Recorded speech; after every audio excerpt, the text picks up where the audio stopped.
जैसा कि आप जानते हैं, इस कार्यक्रम द्वारा हमारी एक कोशिश रहती है कि हम आपके जीवन में आई कठिनाइयों और समस्याओं का समाधान आप तक दे सकें, आपको पहुंचा सकें आपके प्रश्नों के उत्तर द्वारा। तो आज आपके प्रश्नों का उत्तर देने के लिए हमारे स्टूडियो में हमारे साथ राजयोगिनी ब्रह्मा कुमारी गीता दीदी हैं। गीता दीदी, आपका स्टूडियो में हार्दिक स्वागत है। Thank you. नमस्कार दीदी।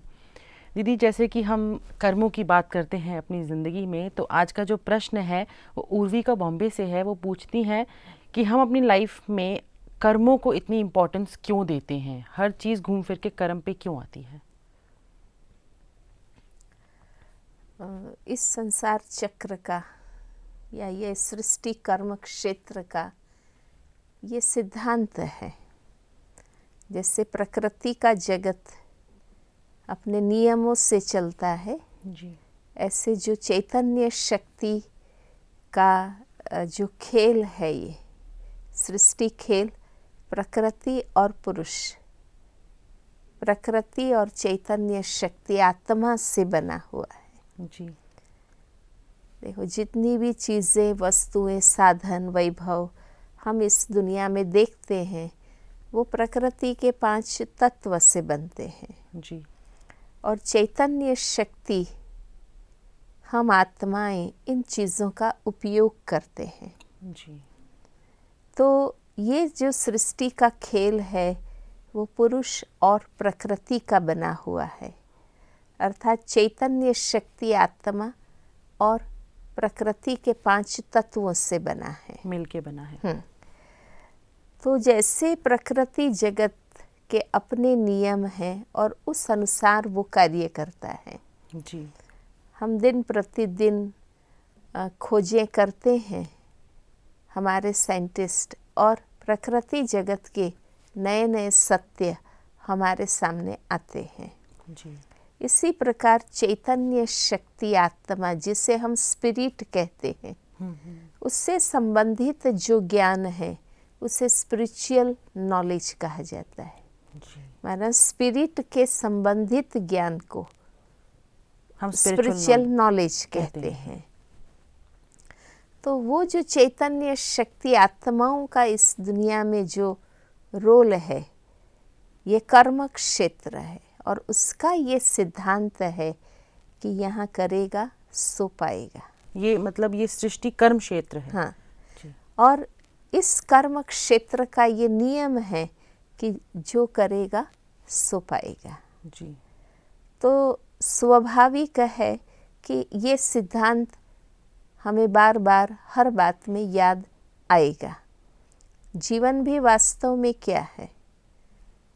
जन्म से लेकर मृत्यु तक की यात्रा को जीवन कहते हैं। जी।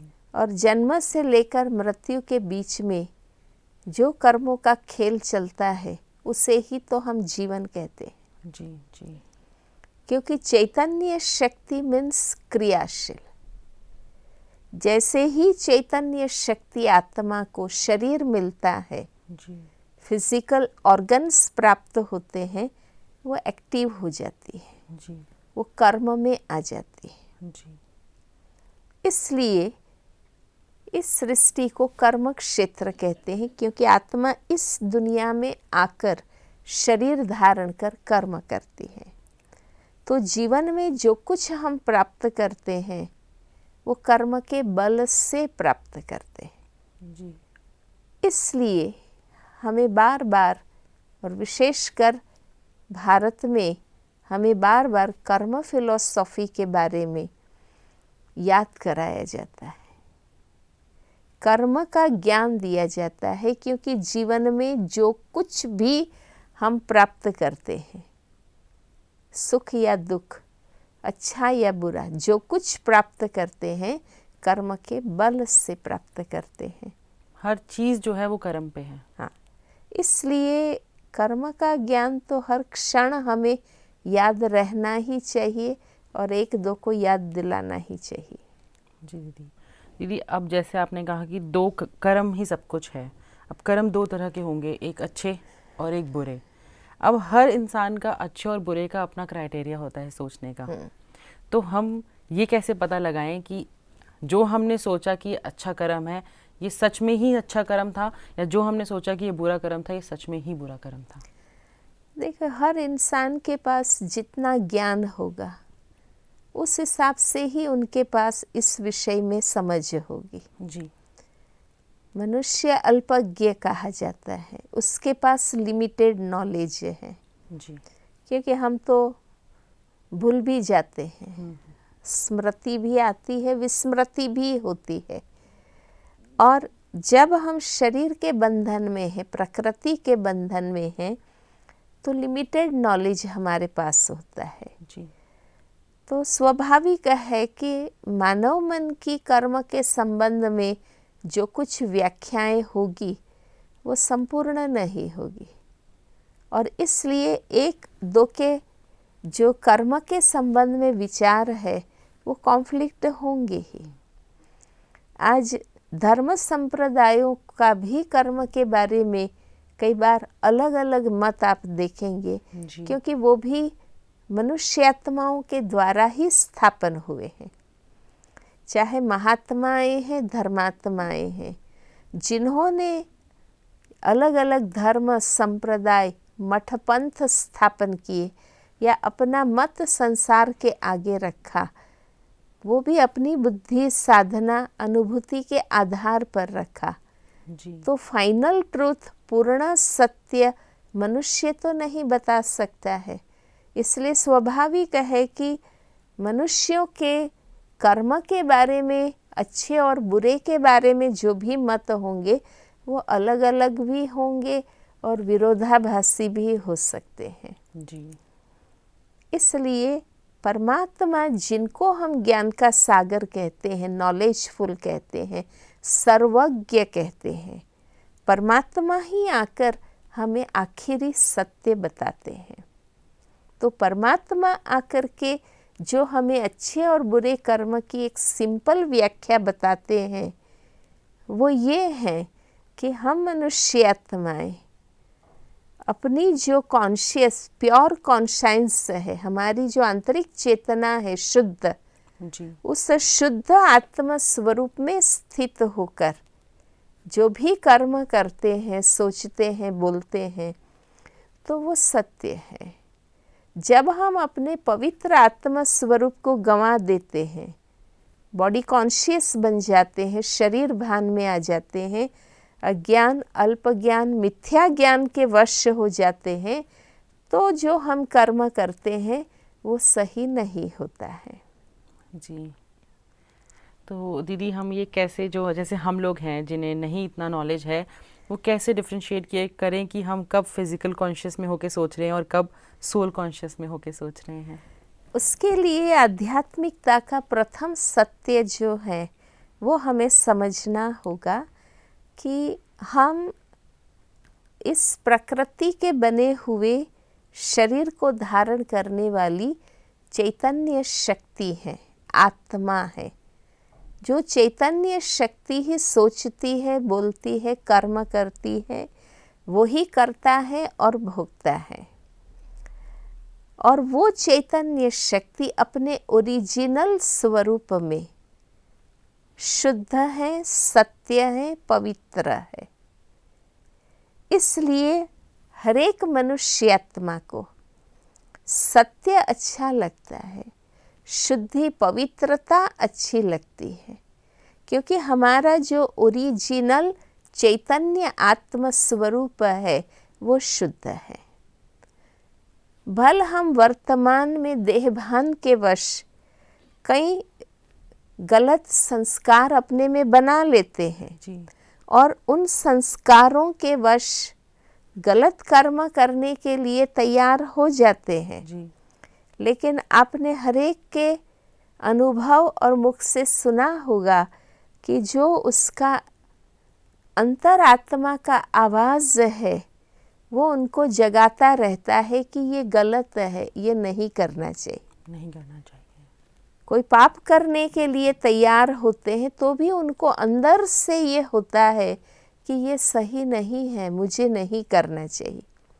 अंदर से घंटी बजती है, माना वो आवाज़ आता है, हमारा जो चैतन्य स्वरूप है वो हमें कहता है कि नहीं ये गलत है। परंतु हम देहभान के वश और उसके वश बने हुए विकारी संस्कारों की प्रबलता के कारण उस आवाज़ को दबाकर भी गलत कर लेते हैं, पर वो दिल में खाता ज़रूर है। हम कहते हैं कॉन्शियस बाइट होता है। जी। तो जो हमारा शुद्ध चैतन्य आत्म स्वरूप है वो हमें सत्य का ही सदा इशारा देता है। जी। तो अगर हम उस सत्य के इशारे अनुसार कर्म करते हैं तो वो ज़रूर सही कर्म होता है, और इससे हमें भी, दूसरों को भी, और अल्टीमेट सभी को इससे सुख मिलता है, सही मार्गदर्शन मिलता है, इससे हर एक की उन्नति होती है। तो ये निशानी है कि हमने सही किया है। जी। दीदी, जैसे कि गीता में जब हमने ये पढ़ा था, ये सब बच्चे को भी पता है कि अर्जुन ने एक बारी हथियार छोड़ दिए थे कि ये सारे मेरी परिवार वाले हैं, मैं इनको नहीं मार सकता हूँ। तो कहते हैं कि श्री कृष्ण ने कहा था कि ये तुम अगर आगे देखोगे तो ये ऑलरेडी मर चुके हैं, इनको धर्म युद्ध है, यहाँ पे तुम्हारा फ़र्ज़ ये है कि तुम इनको ख़त्म करो, ये तुम्हारा फ़र्ज़ है। तो उस टाइम पे वो कर्म सही था या गलत था? देखो, ये शब्द ही बताता है कि धर्म युद्ध, माना ये कोई हिंसक युद्ध नहीं था जैसा कि कहानी के रूप में दिखाया गया, हिंसक रूप दिखाया गया कि कौरव और पांडवों के बीच हिंसक युद्ध हुआ। पर ऐसे कोई भी हिंसक युद्ध के लिए कोई महान आत्मा, देवात्मा या परमात्मा उसके लिए मार्गदर्शन नहीं देगा। आज एक कॉमन, एक साधारण मनुष्य भी कभी ऐसा नहीं कहेगा कि आप लड़ो झगड़ो, एक दो को मारो। कोई लड़ते झगड़ते होंगे तो भी एक सामान्य सेंसिबल मनुष्य भी कहेगा कि भाई आपस में लड़ो नहीं, प्रेम से रहो, शांति से रहो। तो परमात्मा या महात्मा या धर्मात्मा अपनी उपस्थिति में हिंसक युद्ध का मार्गदर्शन कैसे दे सकते हैं? जी। इसलिए गांधी जी ने भी महाभारत गीता पढ़ने के बाद अपना जो ओपिनियन दिया है उसमें उन्होंने यही कहा है कि महाभारत और रामायण कोई ऐतिहासिक हिंसक युद्ध नहीं है, माना कोई फिजिकल लेवल पर हुआ ऐसा कोई हिंसक युद्ध नहीं है। ये तो मानव के मन में अच्छाई और बुराई के बीच जो संघर्ष, युद्ध चलता है, उसे ही हिंसक युद्ध का रूपक देकर वो बात बताई गई है। जी। इसलिए कोई शारीरिक रूप से मारने की बात ही नहीं है। ये मरे हुए हैं, तुम निमित्त बनकर मार, इसका अर्थ ही ये है कि ये ऑलरेडी अपने जीवन में उमंग, उत्साह, सत्यता और आशा, उत्साह, खुशी, हिम्मत, शक्ति ये गंवा चुके हैं। अब तो उससे भूल जा, आसक्ति मिटा दे। इसलिए गांधी जी ने जो गीता के बारे में विवेचन किया उसको नाम ही अनासक्त योग दिया है। अनासक्त योग? योग, अनासक्त योग का मतलब? अनासक्त कर्म योग, कर्म योग, माना डिटैच होकर के कर्म करना, योग युक्त होकर। तो कोई शारीरिक रूप से मारने की बात नहीं है जो हम सोचे कि इस प्रकार अर्जुन ने जो किया वो सही है या गलत है। वास्तव में इसके आध्यात्मिक अर्थ को हम भूल गए हैं कि ये मनोविकारों को खत्म करने की बात है। मन में जो युद्ध चलता है उस युद्ध को खत्म करके सत्य को विजयी बनाने की बात है, और उसके लिए ज्ञान दिया गया, योग सिखाया गया। जी। दीदी, बट जैसे जो हमारा लॉ सिस्टम है, जैसे जो हमारे पुलिस है, जो हमारे कोर्ट होता है, अब कोई गलती करता है, अपराधी होता है, तो वो उसको पनिशमेंट देने में तो कहीं नहीं रुकते हैं, जेल भी करवाते हैं, पिटाई भी होती है उनकी, और हैंग टिल डेथ, फांसी की सज़ा भी दे देते हैं। तो वो कर्म क्या वो सही है, वो जो करते हैं एज़ पर लॉ जो करते हैं? देखो, अगर संसार का इतिहास हम देखें तो सतयुग और त्रेतायुग का समय जो था कि मनुष्य आत्मा खुद ही नियम और संयम से और मर्यादाओं से अनुशासित थी। हमें उसके लिए बाहर के कोई लॉज बनाने नहीं पड़ते थे, क्योंकि हम खुद ही स्वराज्य अधिकारी थे। माना हमारा अपना ही कर्मेंद्रियों पर, मन बुद्धि संस्कार पर शासन था।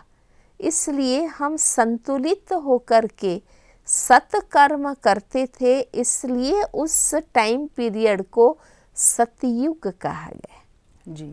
द्वापर युग से कहा जाता है कि हम वाम मार्ग में गए, माना उल्टे मार्ग पर गए, माना जो हम अपना सत्य आत्म स्वरूप है उसे भूलकर हम देहभान के मार्ग पर गए, विकारों के मार्ग पर गए, फिजिकल कॉन्शियस में आ गए। हाँ, क्योंकि जब हम फिजिकल कॉन्शियसनेस में आते हैं तो फिर वही बॉडीली अट्रैक्शंस और इंद्रिय रसों का जो आकर्षण है वो होने लगता है, और व्यक्ति के अंदर कामनाएं उत्पन्न होने लगती हैं।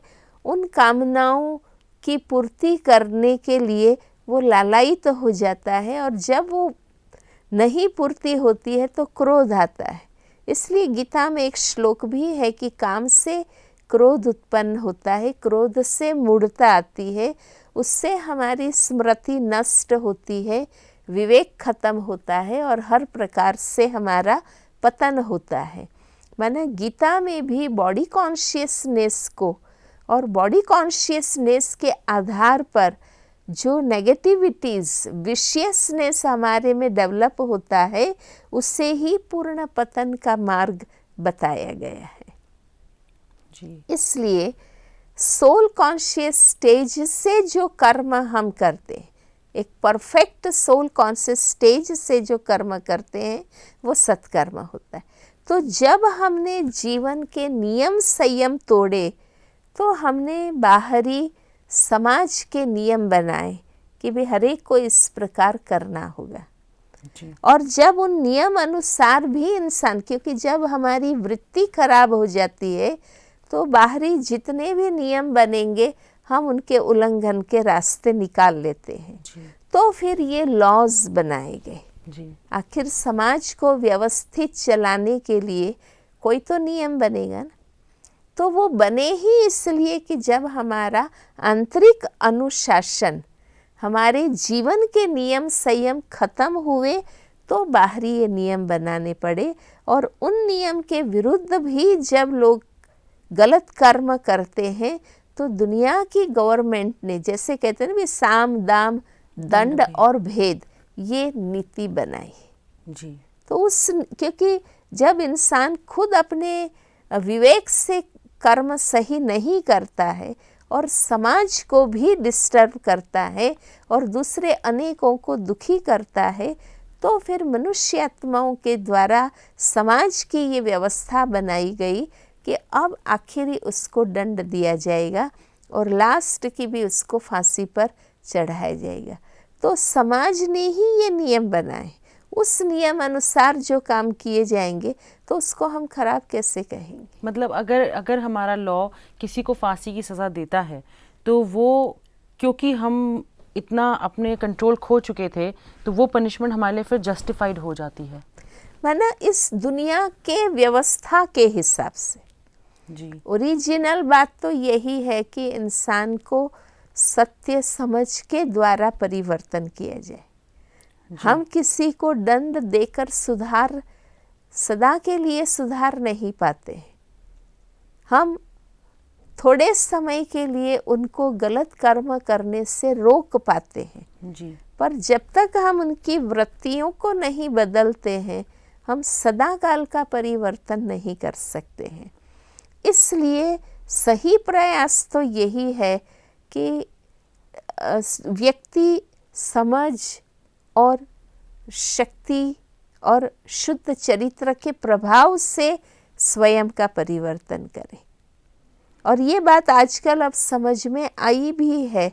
हमारे प्रशासन में भी ये प्रयास किए जाते हैं कि जेलों में भी ऐसे आध्यात्मिक प्रवचन वगैरह के कार्यक्रम होते हैं ताकि लोग संग दोष में आकर संस्कार के वश अपना विवेक खत्म करके जो गलत कर्म कर बैठते हैं तो उनको सही ज्ञान दे करके योग अभ्यास करा के उसमें परिवर्तन लाया जाए। दोनों तरीके से परिवर्तन की कोशिश होती है। परंतु जब तक पूरा संसार इसलिए इस रीति से बदले और व्यक्ति स्वयं जब तक जागृत न हो तो समाज ने एक व्यवस्था बनाई, नहीं तो ये तो जंगल बन जाएगा। कोई कुछ भी करेगा, कोई उसको कंट्रोल करने वाला नहीं रहेगा जी। इसलिए वो एक सापेक्ष चीज़ हो जाती है कि किस अर्थ में वो सही है और ओरिजिनल सत्य के दृष्टि से हमें उसमें परिवर्तन करने की आवश्यकता है। जी दीदी, पर दीदी कभी ऐसा होता है कि जैसे जो आजकल की दुनिया है उसमें इतनी बुराइयां आ चुकी हैं, हर किसी के कंट्रोल से बाहर हो गई है सिचुएशन, तो कभी कभी हम ऐसे कॉन्फ्लिक्ट्स में पड़ जाते हैं अपनी लाइफ में, चाहते ना चाहते हुए, चाहे वो डिवोर्स केस हो, मर्डर केस हो, इतने केसेस होते हैं लाइफ में कि अच्छा इंसान है, अच्छे परिवार है और वो नहीं करना चाहते थे बुरा, पर क्योंकि उन्हें इतना मजबूर कर दिया कि उन्हें कानून का सहारा लेना पड़ा और कानून के सहारे की वजह से, उनकी वजह से किसी को सज़ा हुई, तो क्या वो पाप के भागी बनते हैं दीदी? नहीं बनते, क्योंकि कानून ने भी सज़ा कब दी? जब उनको भी सारा सिद्ध करके बताया गया कि कैसे उन्होंने क्या क्या गलत किया, तब कानून ने उस पर कदम उठाया जी। तो वो गलत नहीं है। जैसे आपने गांधी जी के जीवन में की एक बात सुनी होगी कि उन्होंने भी वो अहिंसक थे ना, पर जब एक गाय का बछड़ा बहुत दुख, दर्द और बीमारी से पीड़ित हो रहा था, अति की स्थिति थी, तो उन्होंने ही कहा था कि भाई अब इनको इंजेक्शन देकर ख़त्म कर दो। या जैसे बताते हैं ना कि भाई कई लोग किसी के पीछे पड़े हैं मारने के लिए जी। और समझो आप रास्ते चल रहे हैं, वहाँ से वो गुजर के गए हैं और उसको मारने वाले पीछे से आके पूछते हैं कि यहाँ से वो व्यक्ति गया है, तो उस समय आप झूठ बोलेंगे या ये कहेंगे कि भाई हमें मालूम नहीं है या हमारा ध्यान नहीं रहा, हमने देखा नहीं, तो वो झूठ नहीं है, क्योंकि उस व्यक्ति को बचाने के लिए या उसका कल्याण करने के लिए या इस प्रकार की कोई खराब घटना ना हो उसके लिए उस परिस्थिति में ऐसे आपने बोला जी। तो अल्टीमेट आपका जो इंटेंशन है वो प्योर है और उसके कारण आप गलत बोलेंगे तो भी आपका कॉन्शियस बाइट नहीं होगा। इसलिए अच्छे और बुरे का निर्णय हमें परिस्थिति, सिचुएशन क्या है उसके आधार से समझना होगा।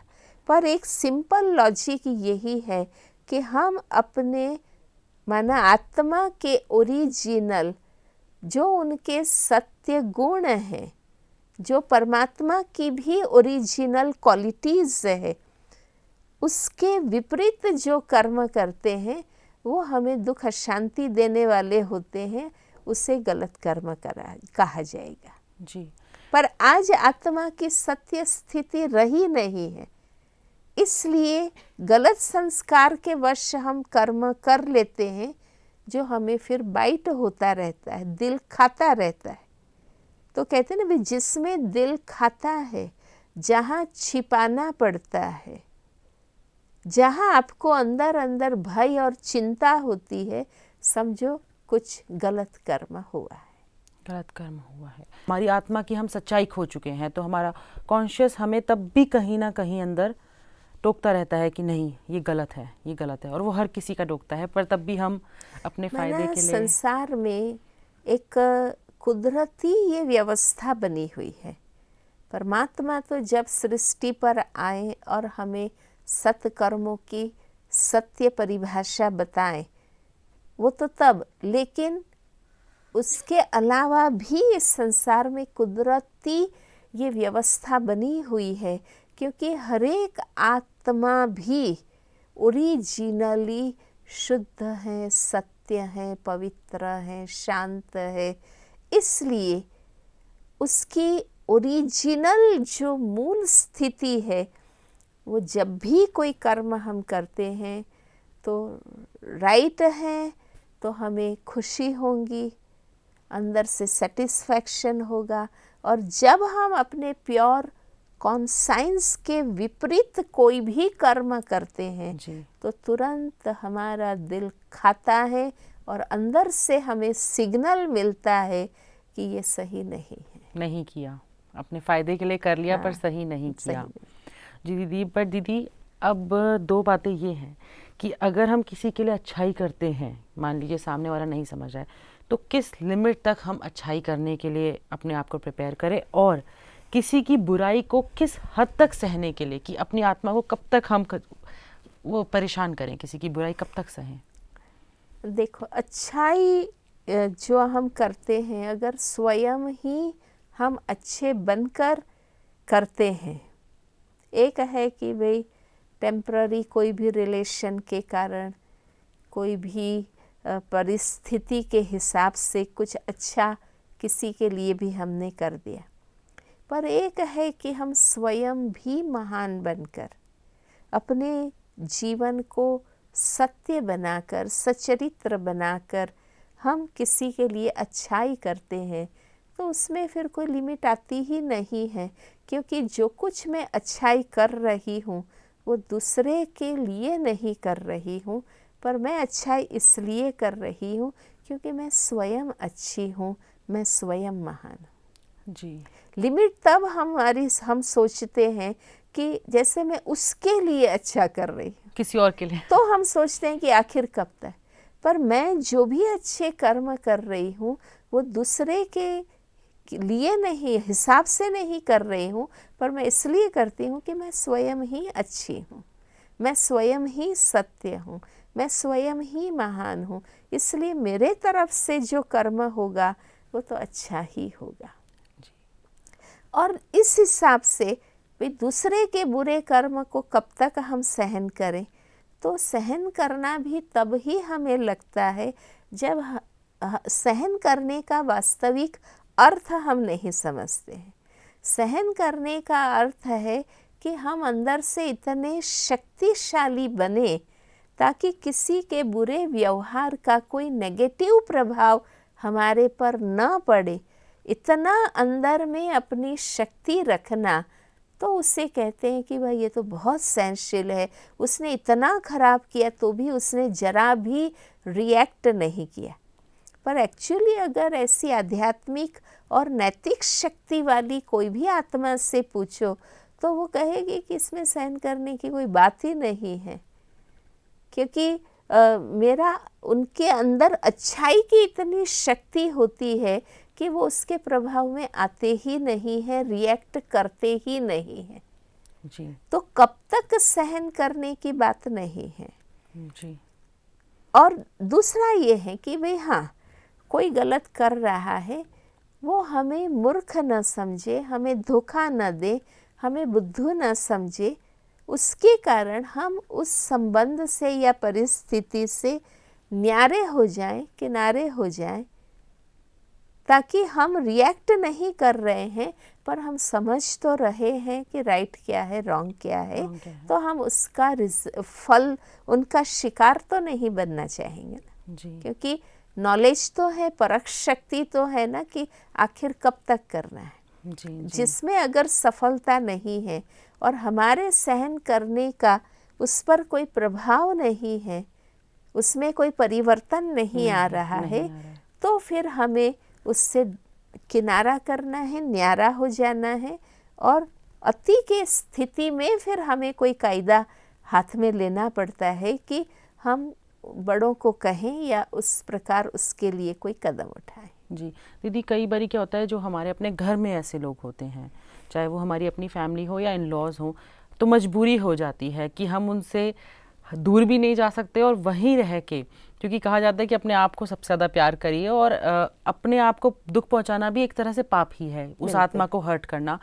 उस सिचुएशन में आके हम कैसे दूर कैसे हों, या डिटैच, मतलब किस तरीके से नहीं, हों? वहाँ हमें, जब हम सही है तो पहला प्रयास है कि हम खुद शक्तिशाली बन के और दृढ़ता से वो बात उनके आगे रखें, ताकि उनको पता चले कि ये मूर्ख नहीं है, ये समझ रही है हर बात।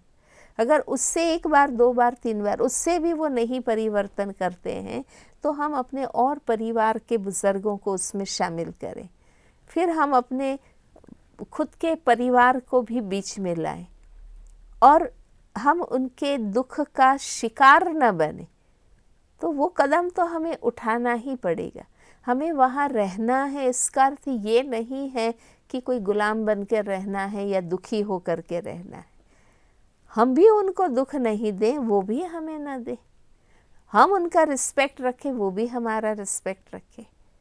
तो बेशक शुरुआत हम सहनशीलता से करते हैं, पर फिर हम परखते भी हैं कि अगर हमारी सहनशीलता का नाजायज़ लाभ लिया जाता है, तो फिर वहाँ हमें सख्ती का कदम भी उठाना पड़ता है। फिर वो परिवार है या कार्यक्षेत्र है, कहीं भी। जी, तो दीदी जैसे कि आपने बताया कि हम जो भी कर्म करेंगे, अच्छे या बुरे, हमें ज़्यादा भी सहन नहीं करना है, अपनी आत्मा को नहीं दुखाना है। उस स्टेज पे आके हमें कोई एक्शन लेना चाहिए, वो भी थोड़ा तरीके से और प्यार के रास्ते से वो एक्शन लेना चाहिए हमें। और बात करके अपने घर के बड़ों में अगर सोल्यूशन ना निकले तो अपने आप को डिटैच कर लें, बिल्कुल, और इतना पावरफुल कर लें कि उस चीज़ का हम पे असर ना हो, नेगेटिव कोई प्रभाव ना पड़े, कोई भी नेगेटिव प्रभाव ना पड़े। वो पॉसिबल है जब हमने आपको डिटैच कर पाएँ। तो दीदी जो आपने कर्म का हमें पूरा हिसाब किताब बताया, और आपका नाम भी गीता है, और आपने गीता का हमें सही मीनिंग बता दिया कि गीता एक्चुअल मायने में क्या है, तो मुझे उम्मीद है कि उर्वी को अपना एप्रोप्रिएट आंसर मिल गया होगा इस आपके पूरे कर्म के ऊपर जो आपने बताया है। आपका हमारे स्टूडियो में दीदी आने के लिए, अपना समय देने के लिए बहुत बहुत धन्यवाद। वेलकम। उर्वी, आपने सुना दीदी ने कैसे कर्मों की व्याख्या करी यहाँ पे, क्या अच्छे कर्म हैं, क्या बुरे कर्म हैं, कितना सहना है, कितना नहीं सहना है, और बाय लॉज जो होता है वो कहाँ तक सही है, कहाँ तक नहीं सही है। आपको काफ़ी हद तक क्लियर हो गया होगा कि आपको अब अपनी लाइफ में आगे जो कर्म करने हैं, आप बहुत सोच समझ के सही डिसीजन लेके कर सकेंगी। तो दर्शकों, हम आपसे यहीं विदा लेते हैं, कल हम फिर मिलेंगे, तब तक के लिए धन्यवाद। ब्रह्मा कुमार। अधिक जानकारी के लिए संपर्क करें Brahma Kumaris, Shantivan, Abu road, Rajasthan. Phone number है 09414423866, 08058358622। हमारा ईमेल है avan108@gmail.com।